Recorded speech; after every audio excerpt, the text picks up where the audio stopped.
इससे इस देश में वो क्लियर हो जाएगा कि देशद्रोही कौन है और राष्ट्रभक्त कौन है। ईसाई मिशनरी वाले अपने विद्यालय स्कूल नहीं डालेंगे, उनका ब्रेन वॉश नहीं करेंगे और धर्मांतरण रुक जाएगा।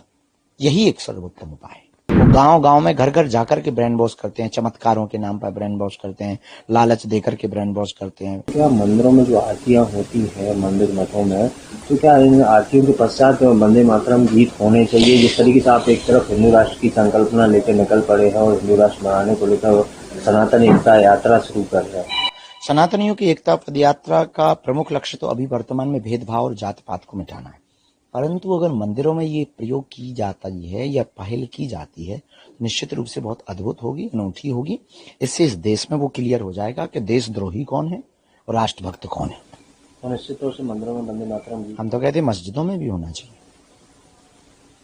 जिस तरीके से सूचना हो रही है कि ये बल्कि देखा जा रहा है कि लगातार धर्मांतरण के मामले सामने आ रहे हैं देश के कई कोने जहाँ आदिवासी इलाके हैं, तो ऐसे धर्मांतरण इन दिनों बहुत बड़ा मुद्दा बना हुआ है। तो ऐसे में इस तरह की यात्रा चल रही है जिसमें धर्मांतरण को लेकर आप किस नजर? देखिए, ये बहुत बड़ा विषय तो है कि धर्मांतरण है, पर कारण क्या है ये भी बहुत बड़ा विषय है।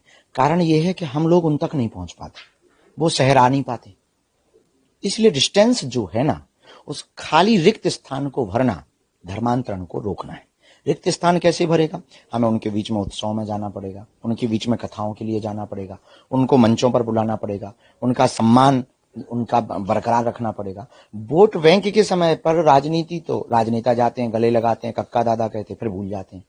अब धर्म गुरुओं को, राष्ट्र के संतों को, आचार्यों को, जो अहिंदू घोषित होने की तैयारी कर रहे हैं, उन आदिवासी नहीं, हम तो उन्हें नया नाम देना चाहते, अनादिवासी को, सदा से हैं वो, भगवान श्री राम के साथ निषाद राज बन करके रहे, माँ सबरी माता उनके ही वंशज हैं ये सब लोग। निश्चित रूप से बहुत अद्भुत लोग हैं और उनको उनके धर्मांतरण पर रोक लगाने की यही उपाय है। शिक्षा की व्यवस्था की जाए, वहाँ ईसाई मिशनरी वाले स्कूल डाल देते हैं, विद्यालय डाल देते हैं, हॉस्पिटल डाल देते हैं, उनकी मजबूरी है, वहाँ जाते हैं, ब्रेन वॉश करते हैं, तो निश्चित रूप से वो धर्मांतरण होता है। धर्म गुरुओं को, देश की सत्ता के लोगों को उनके बीच उत्सव में सम्मिलित होना पड़ेगा, उनको भी उत्सव में सम्मिलित करवाने के लिए इनवाइट करना पड़ेगा। वहां पर शिक्षा के विद्यालय, गुरुकुलम, स्वास्थ्य की व्यवस्थाएं पर्याप्त मात्रा में अगर दी जाएंगी तो ईसाई मिशनरी वाले अपने विद्यालय स्कूल नहीं डालेंगे, उनका ब्रेन वॉश नहीं करेंगे और धर्मांतरण रुक जाएगा।